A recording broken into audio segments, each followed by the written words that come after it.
our party target is 1,000 conversations every month. That's not 1,000 doors. That works out at more like between 3,000 and 4,000 doors, depending on what time of day you go out and how lucky you are. So we are reaching that target. I have a team of about 20 door knockers, 25 people. We're out in South Brent, Kingsbridge, Paignton. We're out in Brixham every week. And Totnes, obviously, we've done most of Totnes and a lot of the villages. So we're doing about 250 conversations a week. I'll be really honest, when we get to 1,000, we stop, but it's usually about the 29th or 30th of the month that we reach our 1,000 conversation target. It's hard work in January and February. And what have we been hearing? Well, all sorts of different things. I would say the thing we hear most is the NHS.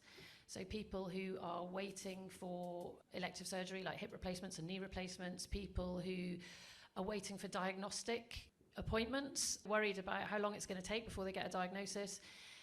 Dentistry comes up over and over and over again. You know, people whose children can't get an NHS dentist appointment, especially in the poorer areas of the constituency. It's really important to remember that this constituency is vast, and the northeast corner is in Paignton, and the ward in Paignton is in the top 10% of most deprived areas in the country, possibly the top 3%. I can't quite remember the details. Is it top 3?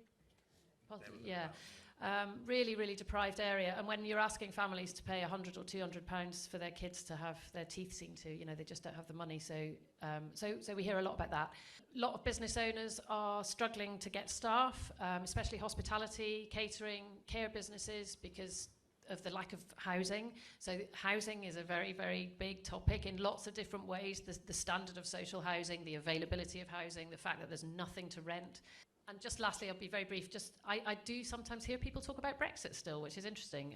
Mainly people who are running businesses and who are really struggling with usually sort of import-export red tape regulations.